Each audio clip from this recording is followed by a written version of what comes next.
क्या 2.5 साल वाले फॉर्मूले पर बात हुई है? क्योंकि आधिकारिक घोषणा इसकी की नहीं गई और डीके शिव कुमार यही कह रहे हैं कि 2.5 साल बाद उनको सत्ता सौंपी जाएगी, सीएम बनाया जाएगा। क्या इस पर क्लैरिटी है? वो इसलिए क्योंकि इससे पहले कई लोगों का छाछ से उनका हाथ जला है, जैसा राजस्थान में हुआ था। सचिन पायलट जी अभी तक उसकी वजह से भुगत रहे हैं। रोहन जी, क्लैरिटी आप दे दीजिए इस पर। कोई ऐसे फॉर्मूला पर बात हुई है? नहीं हुई अंजना जी, डीके शिव कुमार जी, देखिए डीके शिव कुमार जी कांग्रेस पार्टी के एक प्रखर कार्यकर्ता है। उन्होंने कहा कि मेरे लिए मेरी पार्टी मां है। जब ये प्रोसेस भी चल रही थी तब भी उन्होंने कहा कि पार्टी को तोड़ने की बात मेरे दिल में कभी नहीं आएगी। उन्होंने स्वीकार किया और उन्होंने कहा कि नहीं, मेरी इच्छा थी, पर पार्टी के लार्जर इंटरेस्ट में आज ये मैं स्वीकार कर रहा हूं और पार्टी के सैनिक की तरह मेरा कार्य and long way to go. He believes in future, he is young, he knows that आगे मौका आएगा। आज ये पहली सरकार नहीं, अगर हमने अच्छा गवर्नेंस दिया, 5 गारंटी को पूरा किया तो कर्नाटक हमको रिपीट करेगी। तो he is a long term player Anjana ji. तो मुझे नहीं लगता है कि शॉर्ट टर्म प्लेयरों का पॉलिटिक्स में काम होना चाहिए। जो लोगों को विश्वास हो लॉन्ग टर्म में काम करना चाहिए, उसी के लिए काम है। तो आने वाले दिनों में हम देखेंगे। पहले हमारी जो प्राथमिकता ये है, आज सरकार बन चुकी है, सीएम हो गए हैं, हम लोगों को 5 गारंटी को पहले पूरा करना है। वो खबर गलत है, मुझे नहीं मालूम है क्योंकि मैं उस मीटिंग में था नहीं। अगर मैं होता तो आपको जरूर बता देता।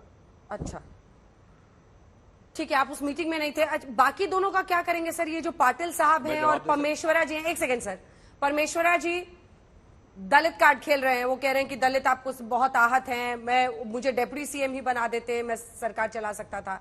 इधर पाटिल साहब कह रहे हैं कि लिंगायत अगर आपको 24 में चाहिए तो आपको मुझे सीएम नहीं तो डेप्यूटी सीएम ही बना देना चाहिए था। इन महत्वाकांक्षाओं को आप कैसे कंट्रोल करेंगे? बिल्कुल होगा अंजना जी। आपके सारे सवालों के जवाब कांग्रेस पार्टी ने दिए हैं। पहले जब कांग्रेस में कई लोग इंटरनली बोलते थे उसके भी जवाब कांग्रेस ने दिए। भारत जोड़ो यात्रा सक्सेसफुल हुई कि नहीं उसके भी जवाब हमने दिए। चुनाव के पहले सिद्धरामैया जी और डीके शिव कुमार के बारे में कहा जाता था कि कैसे लड़ेंगे, उसके भी हमने जवाब दिए।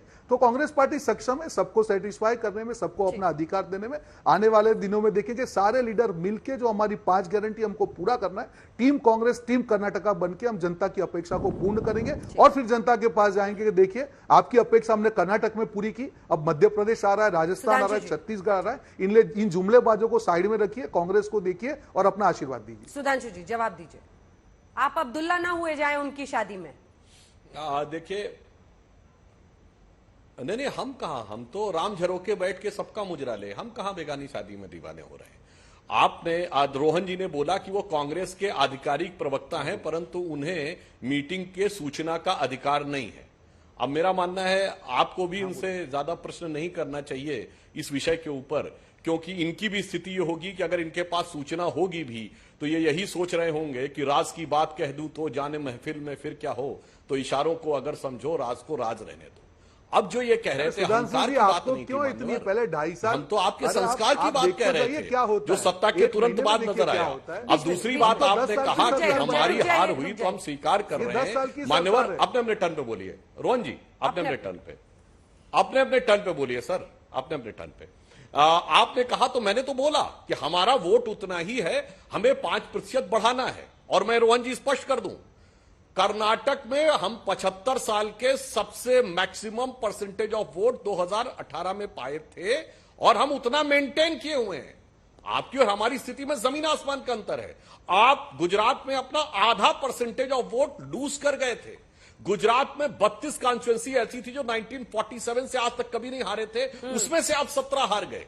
आप उत्तर प्रदेश में लगभग सभी सीटों पे जमानत जब्त करवा बैठे थे। हम तो आपसे कह रहे हैं हम चुनाव हारे हैं मगर 75 इयर्स के अपने मैक्सिमम परसेंटेज ऑफ वोट पे बैठे हैं और हमें और अच्छा परसेंटेज ऑफ वोट पाना है।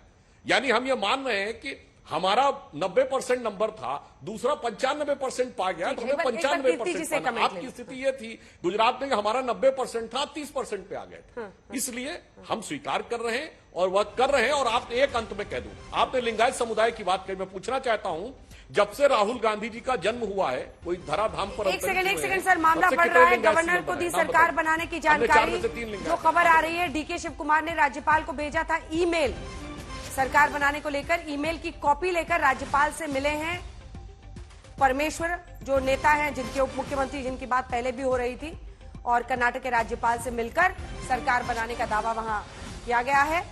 और शनिवार को शपथ ग्रहण की जानकारी दी गई है। ठीक है सुधांशु जी, आपने अपनी बात कह ली, आप रोहन जी जवाब दीजिएगा, आचार्य जी आपके पास भी आऊंगी। लेकिन कीर्ति जी वो कह रहे हैं कि आप लोग बीजेपी की हार की ईद ज्यादा मना रहे हैं क्या, यही पूछ रहे थे ना सुधांशु जी? हाँ देखिए, मैं ईद तो नहीं मनाता, लेकिन हाँ मेरे बहुत सारे मुसलमान दोस्त हैं जो मेरे साथ क्रिकेट भी खेलते थे, उनके साथ मैं जाता हूँ और उनकी ईद में उनके साथ सम्मिलित होता हूँ।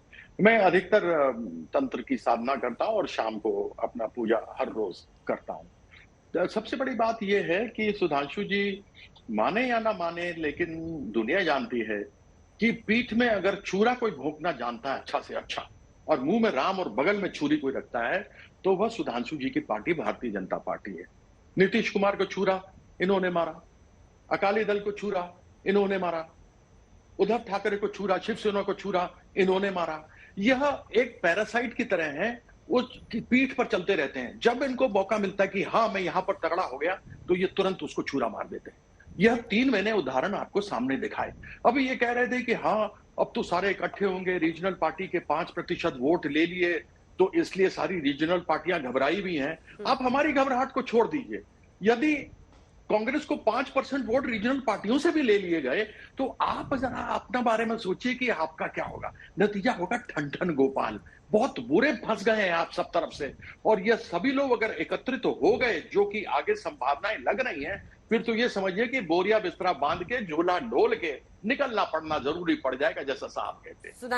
सुधांशु जी तगड़ा हमला बोला है। देखिए कीर्ति आजाद जी ने बताया वो ध्यान साधना भी करते हैं। मान्यवर, साधना में आप कौन सा तथ्य बोल गए? हमने किसी को नहीं छोड़ा, अकाली दल ने हमको छोड़ा किसान आंदोलन के मुद्दे पे। किस हर्ष पे पहुंचे दिख गया। किसानों को जदयू को हमने नहीं छोड़ा, वो आरजेडी के साथ गए सत्ता के मुद्दे के ऊपर। वो देखिए किस हर्ष में पहुंचे। आज जदयू 4थे नंबर की पार्टी है। जनता आरजेडी, भाजपा आरजेडी उसके बाद है। हमने शिवसेना को नहीं छोड़ा, वो महाविकास अघाड़ी में गए सत्ता के लिए और उनका सारा मामला बिगड़ गया। तो मान्यवर, हम किसी को नहीं छोड़ते, जो हमको छोड़ता है उसकी गति क्या होती है वो आप पूरा देख लीजिए। इसलिए मैं कह रहा हूं हमने ईमानदारी से गठबंधन निभाया है। आप बिहार के मान्यवर, याद करिए 1995 में जब समता पार्टी से हमने गठबंधन किया था तो 7 सीटें समता पार्टी की, 42 भाजपा की थी। इसके बावजूद हमने उनको सीटें ज्यादा दी थी। पूरे 15 साल लालू प्रसाद यादव के नेता प्रतिपक्ष भाजपा का था। जब पहली बार 99 में शपथ ली नीतीश कुमार ने, ज्यादा विधायक भाजपा के थे, हमने नेता बनाया मान्यवर। इसलिए हम ये कहना चाहते हैं हमने ईमानदारी से निभाया। और जो आप कह रहे हैं हकीकत तो सही है। चलिए, आपने बड़े उदारतक परिचय दिया, बताइए बंगाल में कितनी सीट देंगे कांग्रेस को लड़ने को? कीर्ति जी इन्होंने जो बोल रहे हैं, ये एक बात इनके मुंह से अनायास निकल ही गई।